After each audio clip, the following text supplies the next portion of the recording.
Welcome back, everybody. Today is day 27 of our health accountability journey. I am the accountability doctor, and I am here to get you healthier. Today, I want to talk about the science of why gut bacteria makes you crave cookies at midnight. But before we get there, let's check in on how you guys are doing. Did you guys get enough fiber today? Women, 25 grams of fiber a day. Men, 38 grams of fiber a day. It's not easy.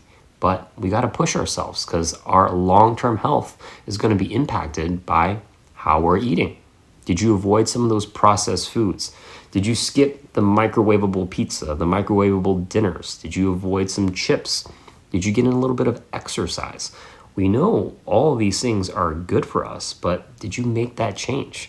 Have you been following along for 27 days in a row?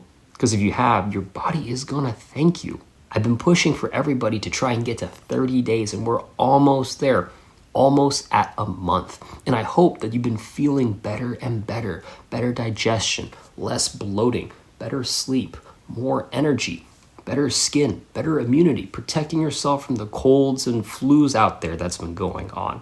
Have you noticed any changes? Because if you have, I'd love to hear the progress of your health journey. Now, onto the topic of our video about why gut bacteria and your microbiome affects your cravings and why they push you to have cookies at midnight. Sometimes when you're craving a cookie, it's not just you talking to yourself. It might be a specific colony of bacteria or microbes sending a signal through your nervous system. And it often feels like a lack of willpower. But there is science that suggests that your gut bacteria are playing an influence on your cravings.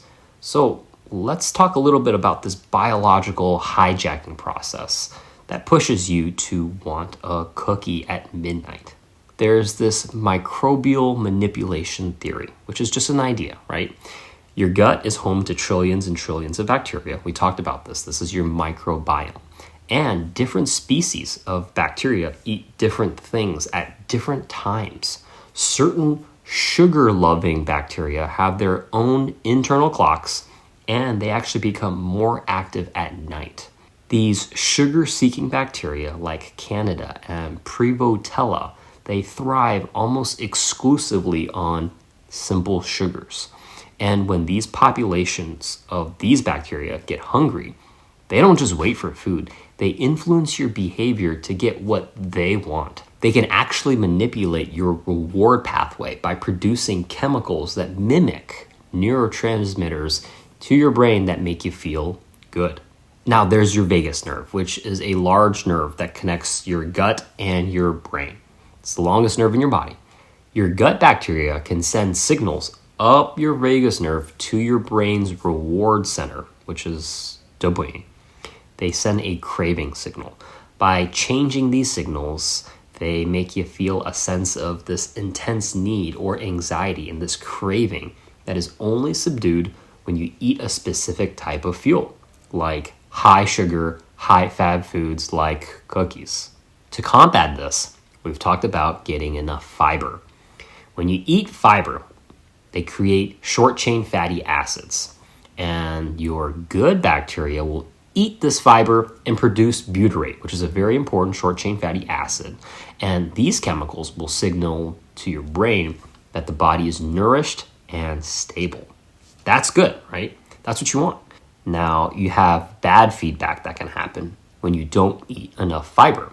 These stabilizing chemicals aren't in your brain, and they don't produce the I'm satisfied signal. And sugar-hungry bacteria then become the loudest voices in your room, especially late at night.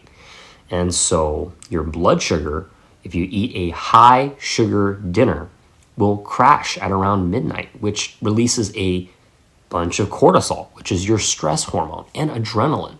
And that's the signal for you to get fast energy, something sugary like a cookie. And so when you eat a low fiber, high sugar dinner, your sugar is going to go spiking up. And then late at night, it's going to crash coming down. And then if you're awake, you're going to get that signal to say, I'm hungry. Give me something sugary right now. And then if you're not strong enough to avoid that, which many people are not, they'll go for something sugary, some ice cream, some cookies, some snacks to get in that quick sugar to satisfy the brain and to satisfy some of those sugar-loving bacteria in your gut. So that just goes to show how important fiber is towards the evening during your dinner time. If you eat a good fiber meal, you're going to avoid the sugar rush and the sugar crash. At midnight, if you're sleeping, your sugar levels are going to be stable. And so your body's not going to release cortisol and adrenaline to signal that you're hungry because your sugars are fine. And so your sleep will be good. If you're awake during this time, then you're not going to be craving for something sugary because your sugar levels are good.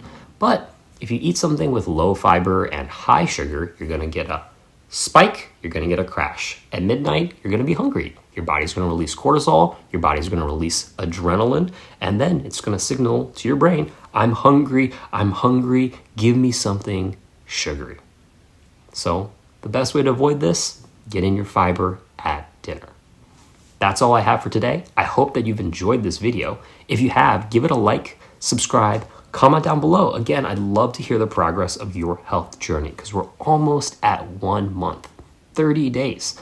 I've been feeling great, more energy, better sleep, better digestion, and I hope that you've been feeling good as well.